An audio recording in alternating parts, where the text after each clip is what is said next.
You know that moment when someone's audacity is so staggering, you almost have to admire it almost. I was floating in my pool on a Saturday afternoon, cold beer in hand, enjoying the kind of peace you only get after a brutal week at work. The sun was beating down, the water was perfect, and life was good. That's when I heard it. The screech of expensive sneakers on concrete and a voice dripping with entitlement. "Hey, old man, you need to get out now." I opened one eye to see a teenager standing at the edge of my pool arms, crossed, looking at me like I was the hired help who'd forgotten his place. This kid, maybe 17, designer everything, had the kind of smirk that said he'd never heard the word no in his entire life. "This is HOA property," he announced. "My mom runs this neighborhood, so unless you want problems, I suggest you leave." I almost laughed. If only this entitled brat knew who he was talking to. Before we dive into how this all went down, drop a comment telling me where you're watching from and what time it is there. And if you love stories about entitled people getting what they deserve, hit that subscribe button. Trust me, won't want to miss how this ends. Let me back up and tell you how I ended up in this absurd situation. 6 months ago, I moved into Willowbrook Estates, one of those picture-perfect suburban neighborhoods where every lawn is manicured within an inch of its life, and the HOA rules are thicker than a phone book. I'd just been elected to a position that required me to relocate to this county, and this place seemed ideal. Quiet, safe, good property value. What I didn't know was that I was moving into a dictatorship, disguised as a homeowners association. My first week there, I met Karen Mitchell. She showed up at my door on day 3 with a basket of muffins and a smile that didn't quite reach her eyes. Karen was the kind of woman who wore her authority like designer jewelry, expensive, obvious, and meant to intimidate. Blonde highlights that cost more than most people's car payments, yoga pants that probably had a 3F-figure price tag, and an expression that said she was always looking for someone to correct. "Welcome to the neighborhood," she'd said, her voice sugary, sweet.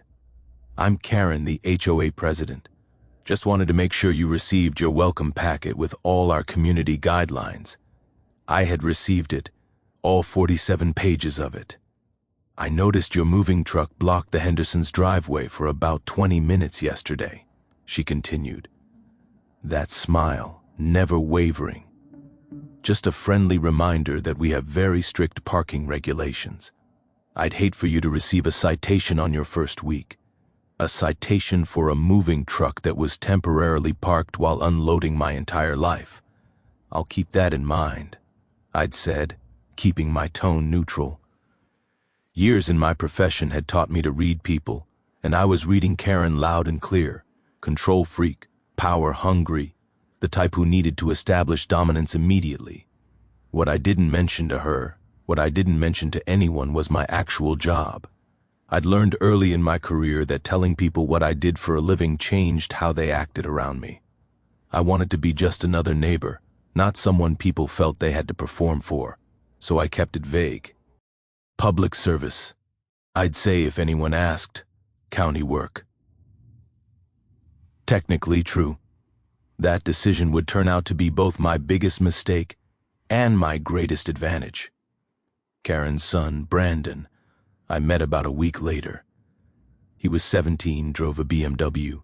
His parents had gifted him for getting a C+ average and had apparently been raised to believe that rules were suggestions for other people. I first encountered him when his music was rattling my windows at 2 in the morning on a Tuesday. I'd gone over, knocked politely, and asked if he could turn it down. Brandon had looked me up and down like I was something he'd scraped off his shoe. "Dude, it's not even that late," he'd said, not moving to lower the volume.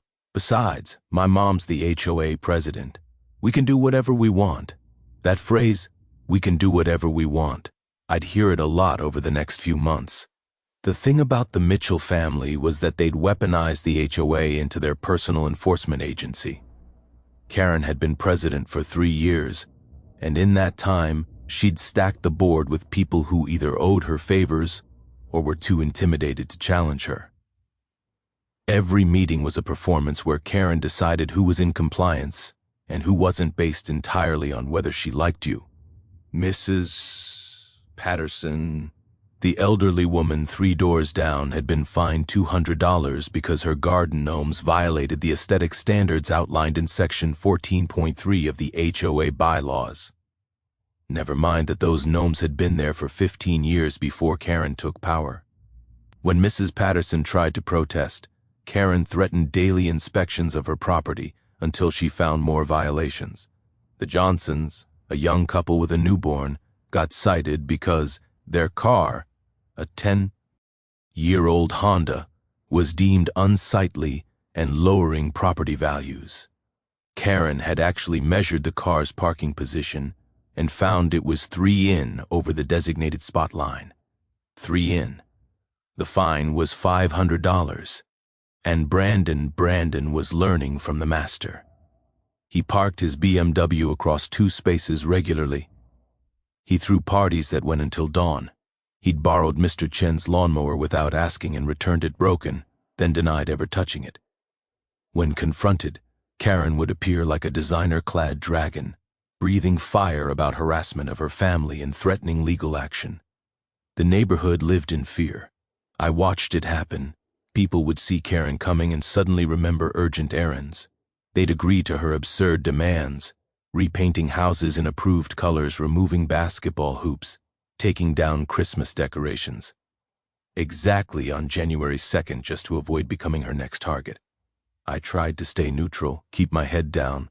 My job was demanding enough without neighborhood drama.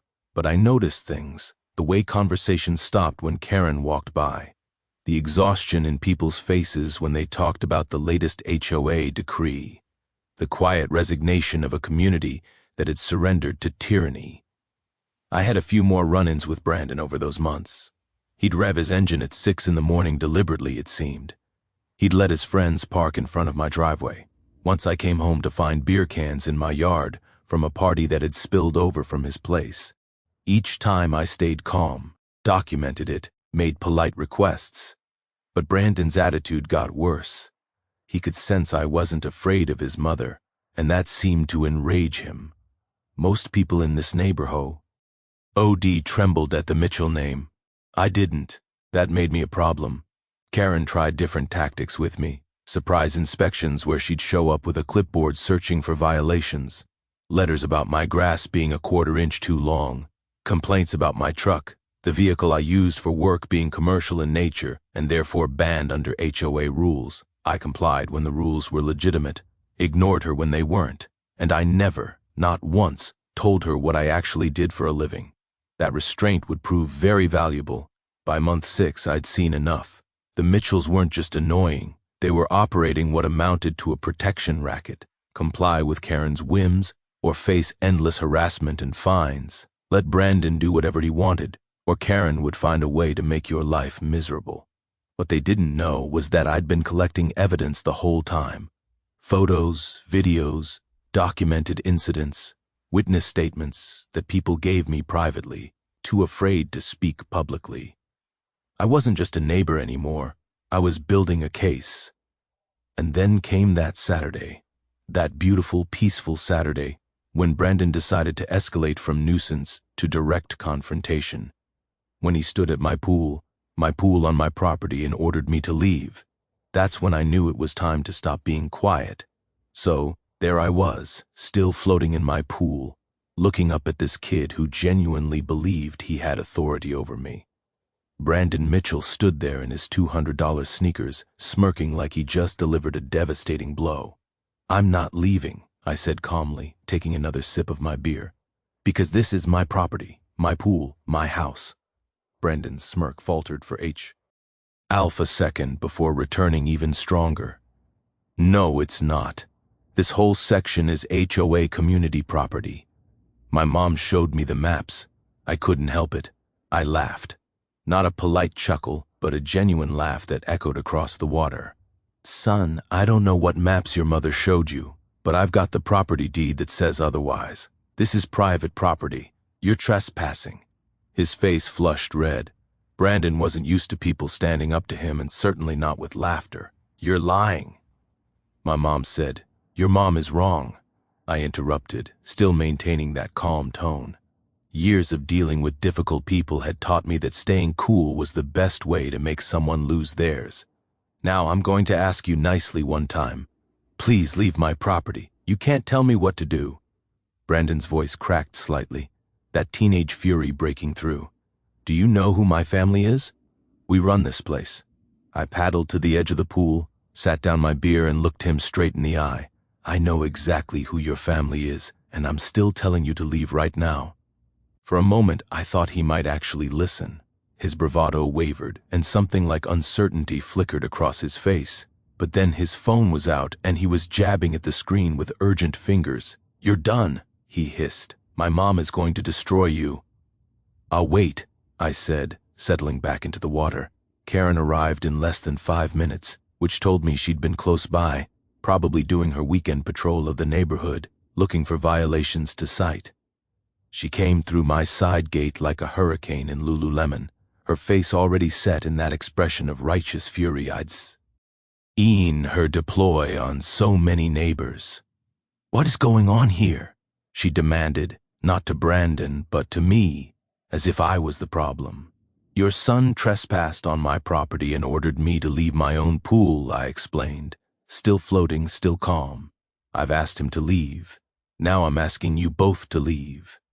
Karen's eyes narrowed. She pulled out her phone, these people, and their phones, and started scrolling through something. According to the HOA property maps, this area is designated as community recreational space. You're actually the one trespassing. I couldn't believe what I was hearing. She was doubling down on the lie. Karen, you and I both know that's not true. I have the property deed, the survey, the permits. This is private property. It's been private property since the house was built. I don't care what fake documents you have. She snapped her voice, taking on that sharp edge that had cowed so many of our neighbors. The HOA owns this land. I have the documentation right here. She thrust her phone at me, showing what appeared to be some kind of property map. I didn't even need to look closely to know it was fabricated. The boundaries were wrong. The lot numbers didn't match, and most tellingly, it looked like it had been made in Microsoft Paint. That's not a legal document, I said.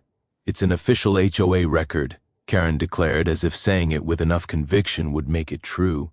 And as president, I'm informing you that you're in violation of multiple bylaws. Unauthorized use of community property. Harassment of community members. She gestured to Brandon, who was now recording this entire exchange on his phone, and failure to comply with HOA directives. Neighbors, starting to appear. I could see curtains moving, doors cracking open. Mrs. Patterson was on her porch wringing her hands. The Johnsons were watching from their window. Everyone wanted to see what was happening, but no one wanted to get involved. They'd learned that lesson already. The fines alone will be substantial. Karen continued warming to her performance. I'm talking thousands of dollars. Plus, I'll be recommending to the board that we pursue legal action to have you removed from the community entirely. For using my own pool, I said flatly. For violating community standards and showing complete disregard for our rules. Brandon was grinning now, filming everything. Probably already planning how he'd edit this for his social media. This is going viral, dude. Everyone's going to see what happens when you mess with us. I looked at Karen, then at Brandon, then at the neighbors watching from their houses, too afraid to speak up. This had gone on long enough, not just today, but for months, years really. This whole neighborhood had been held hostage by these two, and everyone was too scared to do anything about it. Karen, I said, climbing out of the pool and reaching for my towel, I'm going to give you one last chance. Take your son and leave my property. Now, she laughed. Actually laughed. Or what you'll call the police. Please do. I'd love to explain to them how you're illegally occupying community property and threatening HOA leadership. I'm not threatening anyone. I'm asking you to leave. We're not going anywhere. Brandon chimed in, still recording. This is our neighborhood. You're nobody. Karen nodded, crossing her arms. That's right. You moved here 6 months ago, thinking you could ignore our rules, avoid our fees, do whatever you want. Well, that's not how Willowbrook Estates works. We have standards, we have order, and people who don't comply face consequences. Consequences. I repeated serious consequences, Karen emphasized. I'm calling an emergency HOA board meeting for Monday night. We're going to discuss your multiple violations and what actions need to be taken. I suggest you attend, though.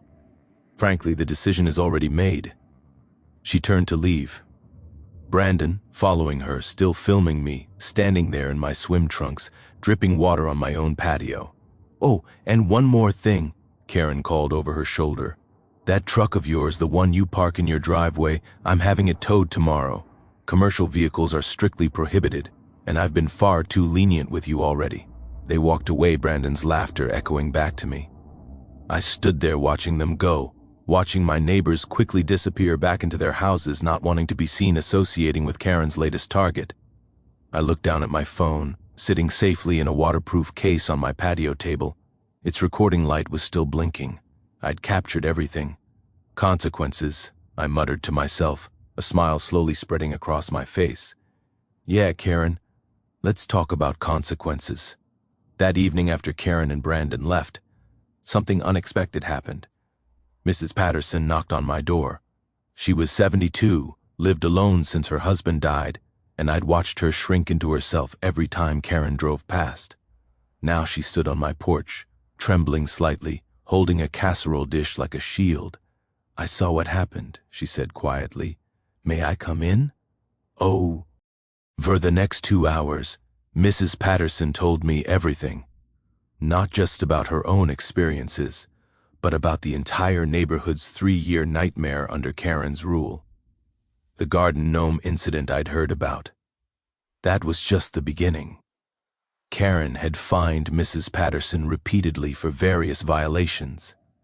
Her mailbox was the wrong shade of black. Her doormat was 2 in too large. Her porch light was too bright. The fines totaled over $3,000. Mrs. Patterson was living on Social Security. Those fines had forced her to skip medications. I thought about moving, she said, tears welling up. But I've lived here for 30 years. My husband and I raised our children here. Why should I be driven out by that woman? You shouldn't, I said firmly. But what can I do? She controls everything. The board just does whatever she says. I tried to fight one fine and she tripled it. Said I was disrespecting HOA authority. After Mrs. Patterson left, I couldn't sleep. I sat up reviewing everything I documented about the Mitchells, and I realized this was bigger than just annoying neighbors. This was systematic harassment, possibly fraud, definitely abuse of power. Stay morning, Tom Johnson stopped me while I was getting my newspaper. Hey, I heard about yesterday, he said, glancing around nervously like Karen might materialize from thin air. Listen, man, just be careful. The Mitchells, they're vindictive. When we first moved in, our car got keyed 3 times in 2 weeks. We couldn't prove it was Brandon, but it stopped after we paid a fine to Karen. That's extortion, I said. Tom shrugged helplessly. Probably. But what are we going to do? We've got a baby, a mortgage. We can't afford legal fee. To fight the HOA. And Karen knows that. She targets people who can't fight back. Over the next few days, more neighbors came forward speaking in hushed voices, always checking over their shoulders. Each had a story. The Chen told me about how Brandon had borrowed their lawnmower, broken it. Then Karen had cited them for having an improperly maintained lawn. When they explained their mower was broken by her son, she'd threatened them with daily inspections. The Rodriguezes described how their teenage daughter had rejected Brandon's advances at school. The next week, their house was egged. Security footage clearly showed Brandon's BMW. But when they went to Karen, she'd threatened to sue them for defamation. Marcus Webb, a single father of 2, told me about coming home to find his fence vandalized with spray paint. Karen had immediately fined him for the eyesore and demanded he repaint it within 48 hours at his expense.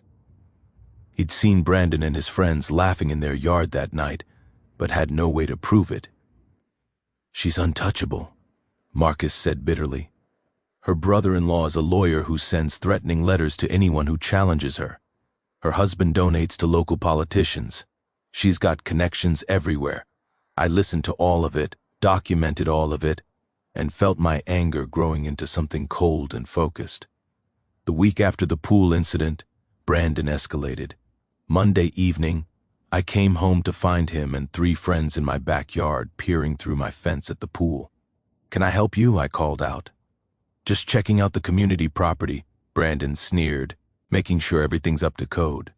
Tuesday, he drove past my house at least a dozen times, revving his engine, laying on the horn. When I was trying to work from home, the noise was constant. I called him, asked him politely to stop. He laughed and hung up. Wednesday, I found trash dumped on my lawn. Fast food bags, soda cups, cigarette butts. My security camera caught Brandon's BMW driving away at 3 in the morning. Thursday, someone I had a pretty good guess who slashed 2 of my truck tires while I was at work. Every incident I documented, photos, videos, timestamps.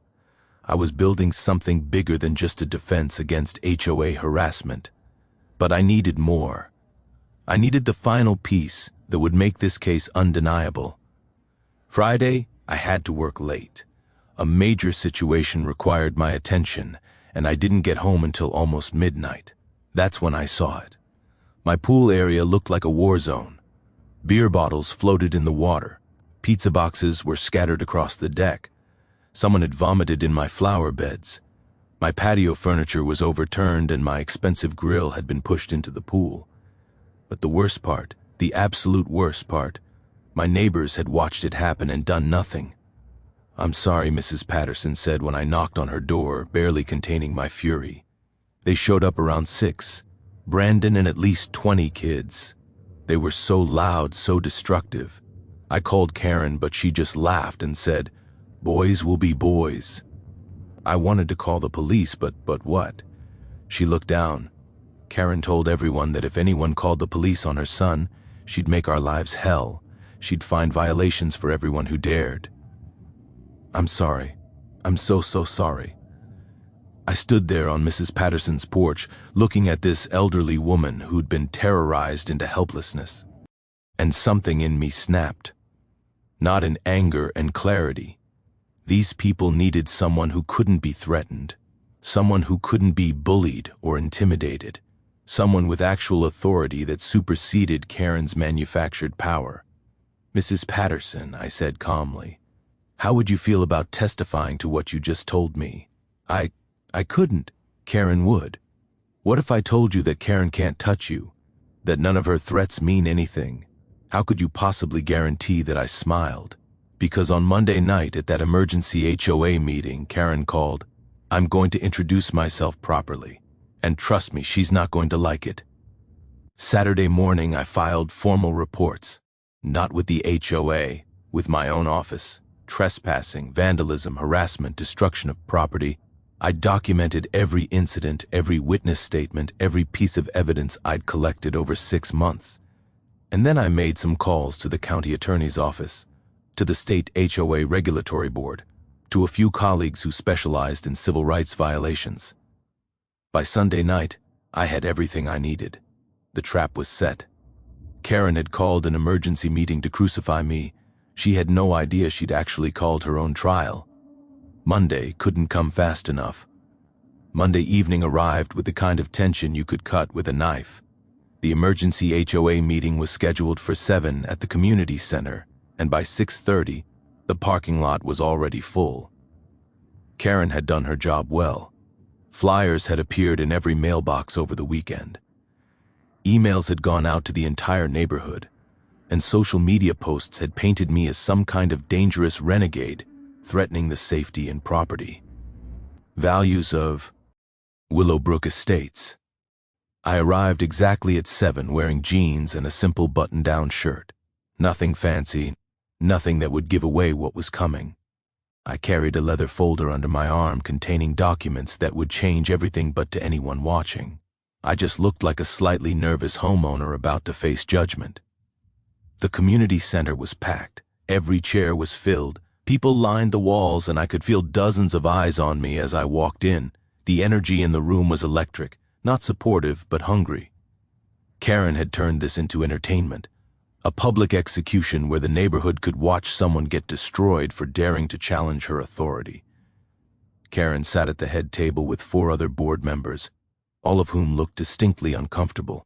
She dressed for the occasion in a power suit that probably cost more than most people's monthly mortgage. Her hair perfectly styled, her makeup camera ready.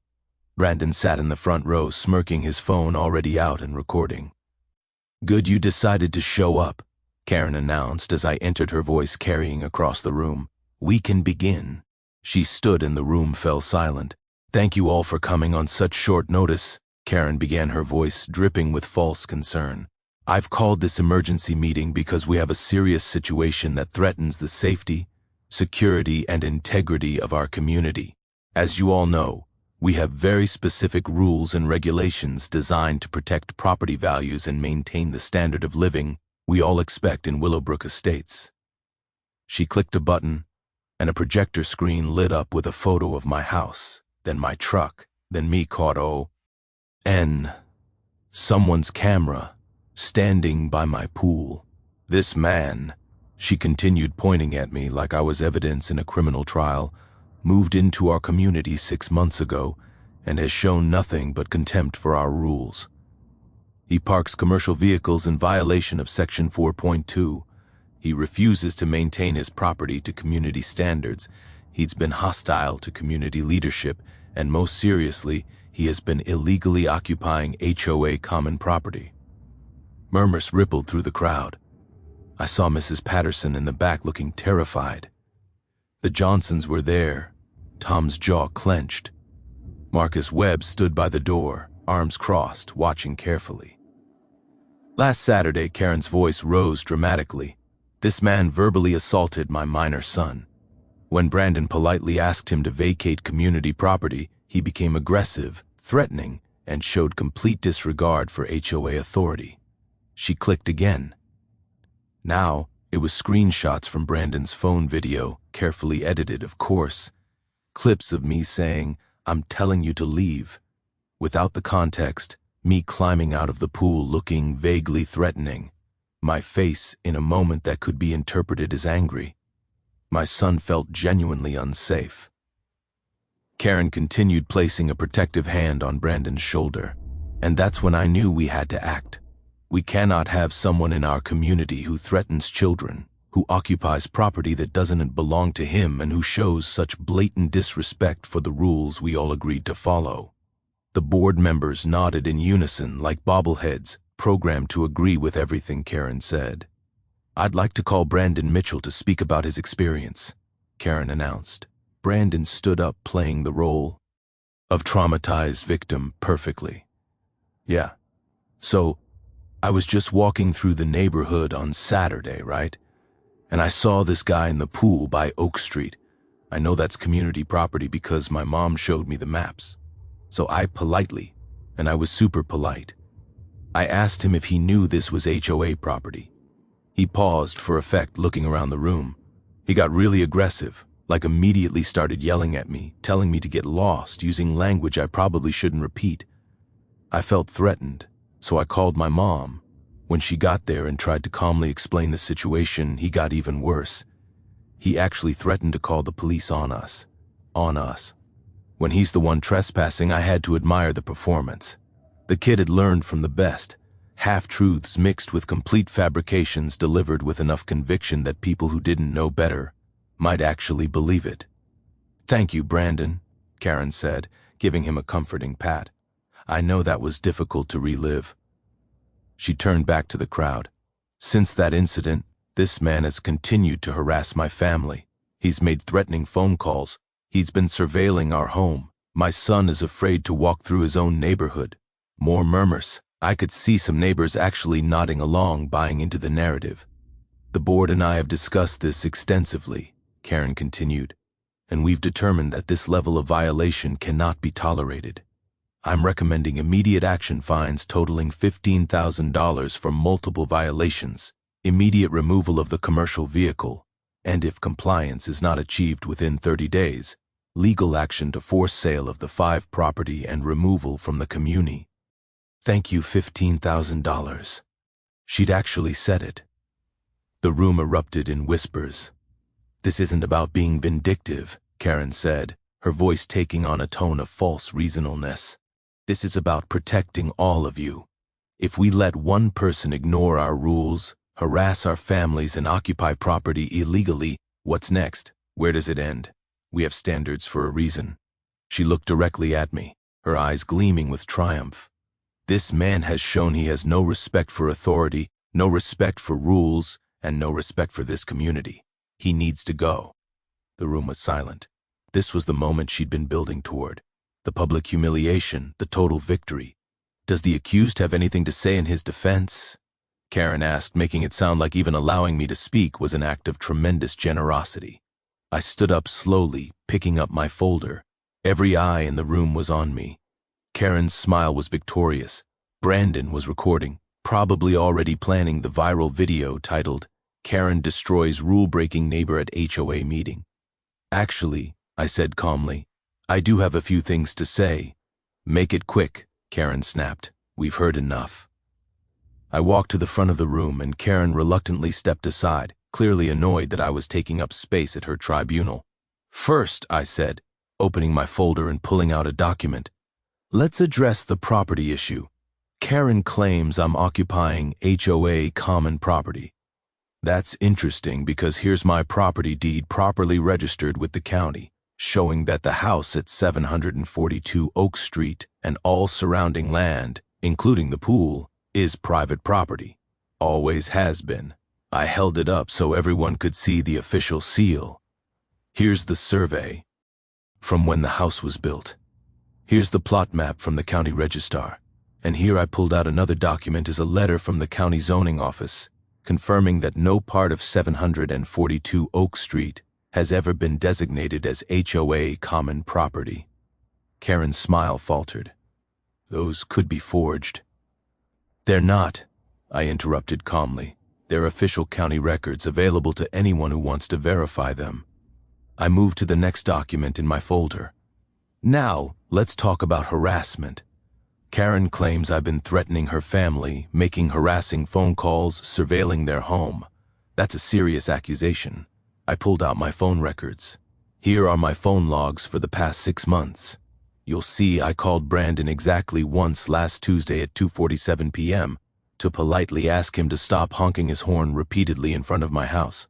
The call lasted 43 seconds. He hung up on me. I looked at Karen. Would you like me to play the recording? Her face went pale. You recorded a phone call with my son without permission. Actually, in this state, one-party consent is legal for recording. But that's not the point. The point is one polite phone call doesn't constitute harassment. I set the phone logs on the table. As for surveilling your home, I haven't been anywhere near your property. What I have been doing is recording activity on my own property. Which brings me to Friday night. I pulled out a tablet and queued up the security footage. This is my property, my cameras. Friday evening around 6:15 p.m., I hit play. The large screen showed crystal clear footage of Brandon's BMW pulling up to my house. Then Brandon and about 20 teenagers piling out, jumping my fence, and proceeding to throw our party in my pool area. The timestamp was clear. The faces were clear. Everything was clear. The room went dead silent as we watched Brandon and his friends trash my property. You could hear the bottles breaking, the furniture being thrown around, someone yelling about pushing the grill into the pool. This lasted for approximately 4 hours, I said, letting the footage play. Trespassing, vandalism, destruction of property. There's also underage drinking, but we'll get to that. Karen's face had gone from pale to red. That's taken out of context. There's 6 hours of footage. Karen, would you like me to play all of it? Brandon had stopped recording. He was staring at the screen, finally realizing that his pranks had been documented in perfect high definition. But that's not all. I continued pulling out more documents. Let's talk about the pattern of behavior. Monday night, trash dumped on my lawn. Tuesday, constant harassment with car horns. Wednesday, more trash. Thursday, my truck tires slashed. I showed the footage for each incident. Brandon's BMW was visible in every single one. Now, here's where it gets interesting, I said, my voice still calm, still measured. I started documenting everything about 6 months ago. Not just incidents involving me, but incidents involving other residents. I looked around the room. Mrs. Patterson, would you like to tell everyone about your garden gnomes? Mrs. Patterson stood up, trembling but determined.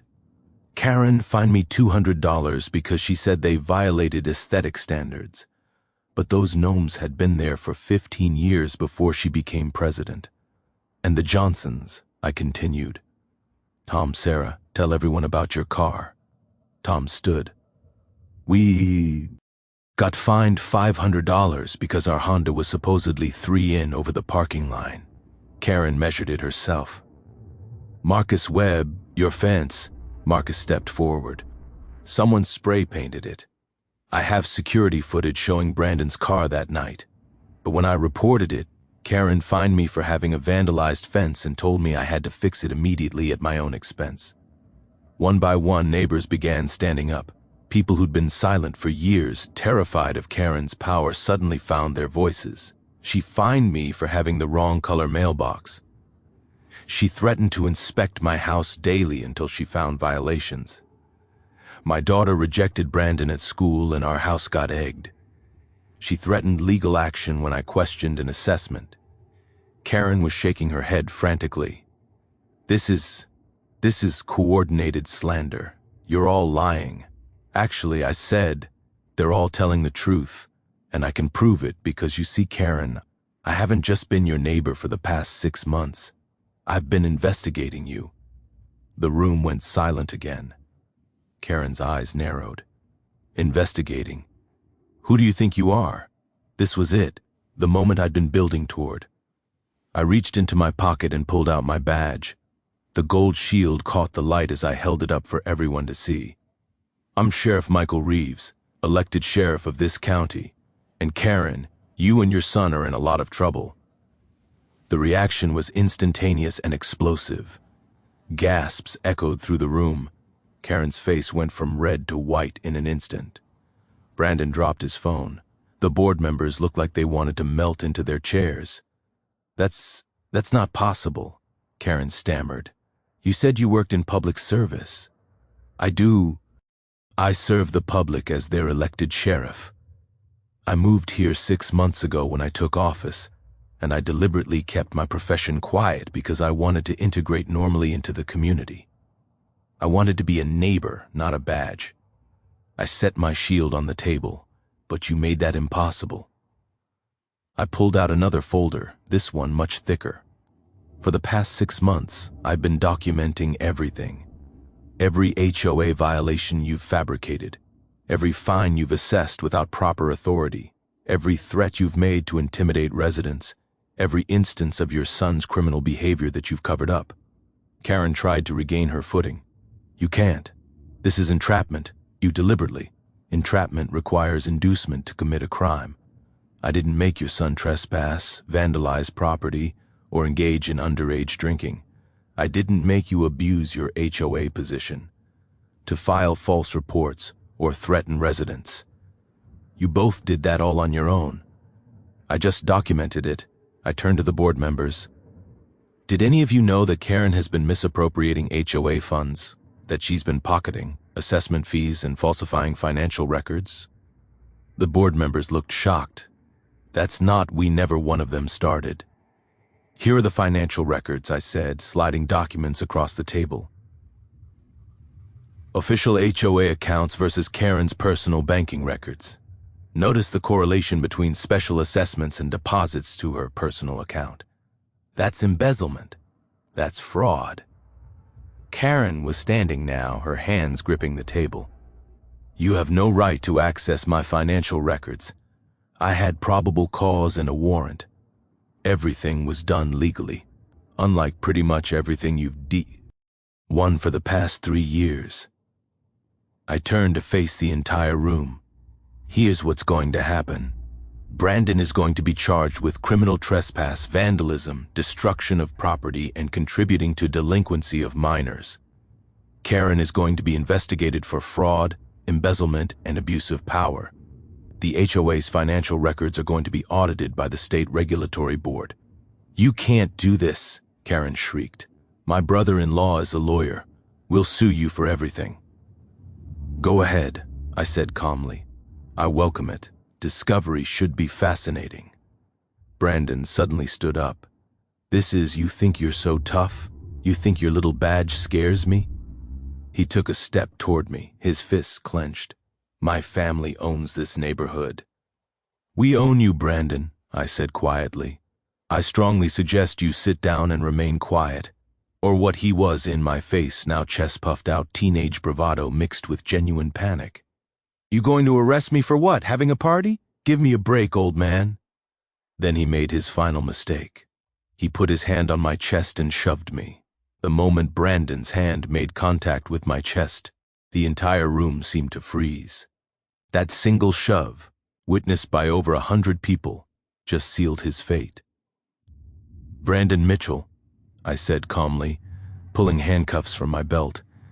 "You're under arrest for assault on a law enforcement officer, criminal trespass, vandalism, destruction of property, and contributing to the delinquency of minors." "What? No." Brandon backed up, his bravado evaporating. "I barely touched you. That's not assault. Any unwanted physical contact with an officer is assault. Congratulations. You just upgraded your charges." I keyed my radio. "Dispatch, this is Sheriff Reeves. I need 2 units at the Willowbrook Estates Community Center. Suspect in custody." "Don't you dare!" Karen screamed, launching herself between me and her son. "You leave him alone. This is abuse of power. This is ma'am." "Step back," I said firmly. "You're interfering with an arrest." "I don't care. You're not taking my son." The community center doors opened, and 2 of my deputies walked in. I'd had them on standby, parked 2 blocks away just in case things went exactly like this. Deputy Martinez and Deputy Chen, both professional, both ready. "Deputies, please escort Mrs. Mitchell away from the suspect," I instructed. Karen fought as they gently but firmly moved her aside. "This is harassment, discrimination. I'll have all of your jobs. Do you know who my family is? Do you know what connections we have?" Brandon tried to run. He actually bolted for the side door, but Deputy Martinez was faster. Within seconds, Brandon was in handcuffs, reading him his rights, while the teenager alternated between cursing and crying. "You have the right to remain silent," Martinez began. "This is so unfair," Brandon sobbed. "I didn't do anything. It was just a party. It was just a joke. Anything you say can and will be used against you in a court of law." Karen's meltdown was spectacular. She collapsed into a chair, then immediately jumped up again, pointing at me with a shaking finger. "I'll destroy you. My brother-in-law will sue you into oblivion. You'll lose your job, your house, everything." "Your brother-in-law is a tax attorney in Denver," I said calmly. I checked. He specializes in corporate tax law. Criminal defense isn't exactly his forte. One of the board members, Gerald Hutchkins, who'd been Karen's loyal supporter, suddenly stood up. "Karen, I think we need to have a separate board discussion without you present." Karen whirled on him. "Excuse me. If what the sheriff is saying is true, if you've been misappropriating funds, the board needs to address this immediately, you spineless coward." Karen hissed. "I made you. Without me, you'd be nothing in this community. You threatened my wife last month," Gerald said quietly. "Told her you'd cite us for violations if I didn't vote your way on the fence height amendment. I went along with it because I was scared. I'm done being scared." Another board member stood. "She told me she'd make sure my home insurance found out about renovations I'd done without permits if I didn't support her assessment increases." Then another. "She's been doctoring the financial reports. I questioned a discrepancy once, and she threatened to have my business clients informed about some made-up violations. The dam had broken. Years of intimidation, threats, and fear were spilling out. Karen looked around wildly, realizing that her empire was collapsing in real time. "You're all traitors.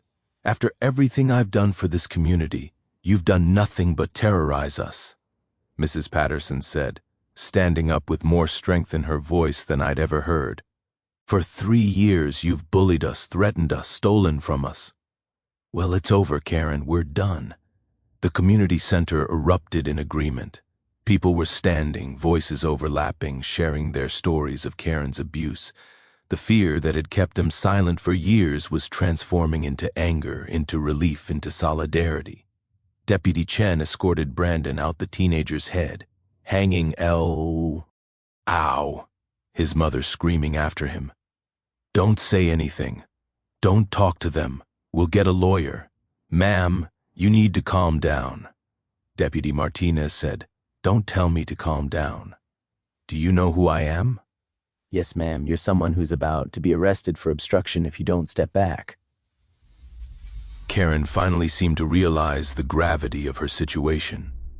She looked at me, and for the first time, I saw genuine fear in her eyes. "You can't prove any of this financial stuff. Those records could be from anywhere." "They're from your bank obtained with a warrant based on probable cause. Your signatures are on the withdrawal slips. Your fingerprints are on the falsified reports. Karen, you left a trail a mile wide because you never thought anyone would look. This is a witch hunt," she said, but her voice had lost its strength. "No," I corrected. "This is accountability, something you've never experienced." Gerald stood up officially. "I'm calling for an emergency vote.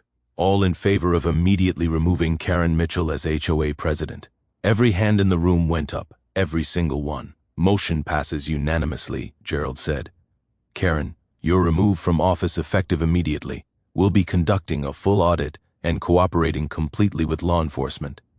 Karen stood there, her perfect hair slightly disheveled, her powers suit, no longer looking quite so authoritative. 3 years of tyranny had ended in less than an hour. "This isn't over," she said, but it sounded hollow. "Actually, I said it is. Deputies, please escort Mrs. Mitchell out." As they led her toward the door, she turned back one last time. "I'll sue all of you, the HOA, the sheriff's department, everyone in this room. You're welcome to try," I called after her. "Discovery should be interesting." After she was gone, the room remained silent for a long moment. Then Tom Johnson started clapping, then Mrs. Patterson, then Marcus Webb. Soon the entire community center was erupting in applause. "Thank you, Mrs. Patterson," said, tears streaming down her face.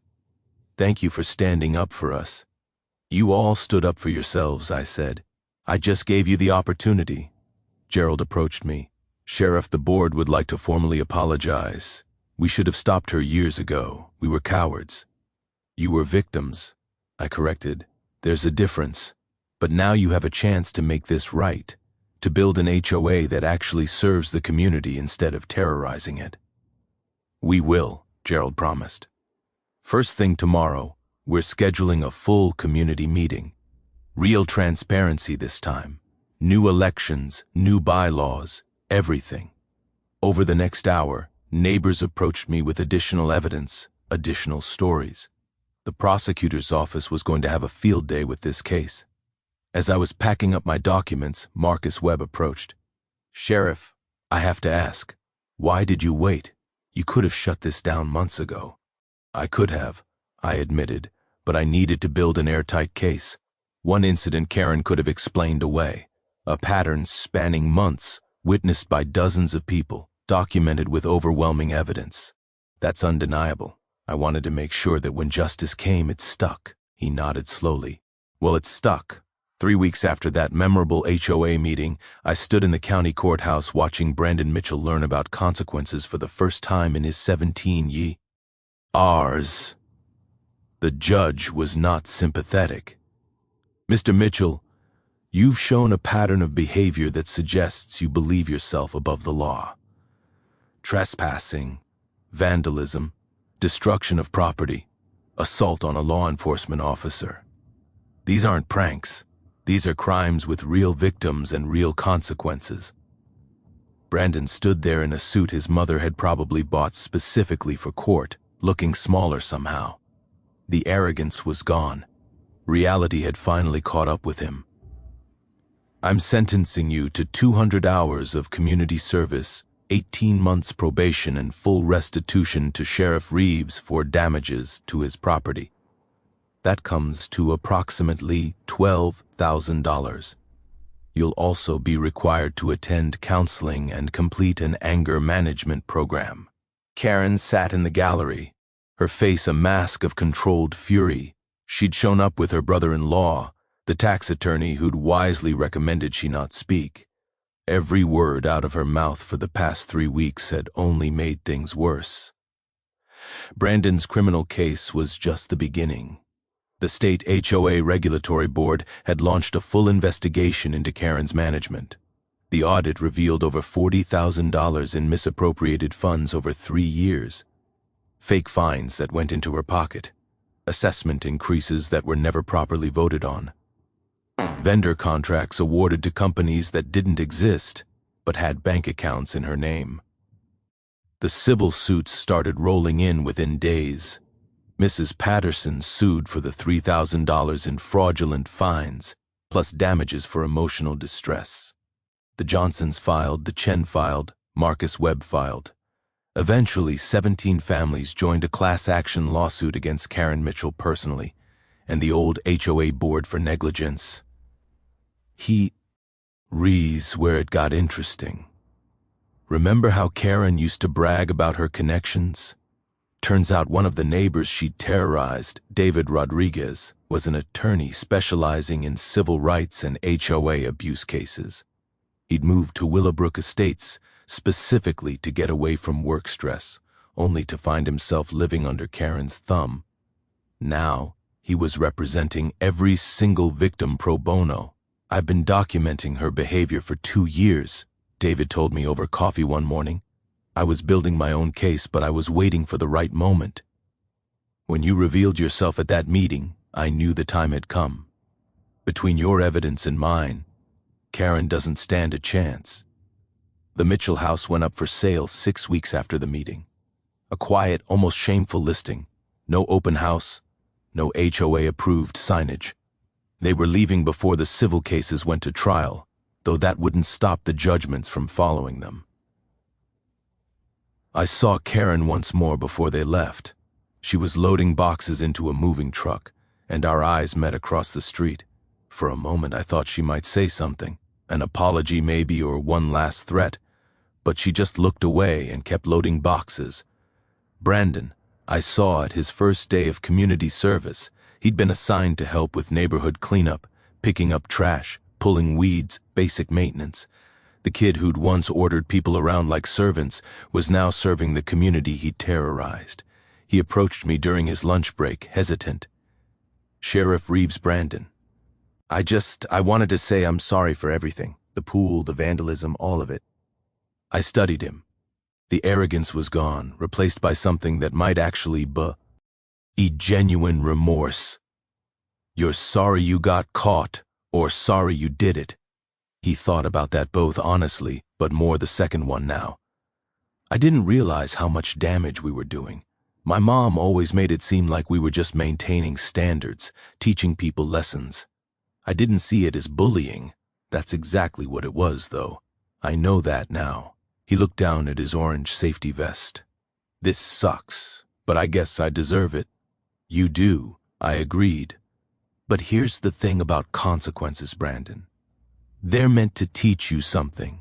You're 17. You've got your whole life ahead of you. The question is, what kind of person are you going to be? He nodded slowly and went back to picking up trash. Meanwhile, Willowbrook Estates was transforming. The new HOA board, elected in a legitimate, transparent election, immediately rescinded dozens of Karen's ridiculous rules. Garden gnomes were suddenly legal again. Miss Patterson's gnomes returned to their posts like tiny victorious soldiers. Reasonable parking regulations replaced Karen's petty restrictions. The approved color lists were scrapped. The excessive fines were eliminated. The HOA became what it was supposed to be, a community organization that maintained common areas and facilitated neighborhood cooperation, not an enforcement agency for one person's ego. Gerald Hutchkins, now serving as president, approached me about hosting a community pool day. "Your pool, obviously," he said, completely voluntary. "We thought it might be a nice way to bring everyone together, show that we're actually a community now." I agreed immediately. That first pool day was magical. Kids splashing in the water where Brandon had once demanded I leave. Mrs. Patterson bringing her famous potato salad. The Johnsons' baby taking his first swimming lesson. Marcus Webb manning the grill. My grill, which had been fished out, cleaned, and repaired. People weren't watching nervously for Karen to appear. They weren't worried about violations or fines. They were just being neighbors, being friends. Tom Johnson approached me with a beer. "You know, I've been thinking about what you did, keeping your job secret. I mean, part of me wishes you'd told us from the start. We could have ended this years ago." "I've thought about that too." I admitted maybe I should have. But I also think sometimes you have to let people get comfortable being themselves. If I had led with the badge, Karen might have been more careful. We might never have gathered enough evidence to really stop her. Silver lining to your secret identity, huh? Something like that. That evening, as the sun set and neighbors lingered by the pool, now half empty but still full of laughter, I realized something. This was why I'd become a sheriff. Not for the authority, not for the power, but for moments like this. For the chance to protect people who couldn't protect themselves, for the opportunity to stand between bullies and their victims.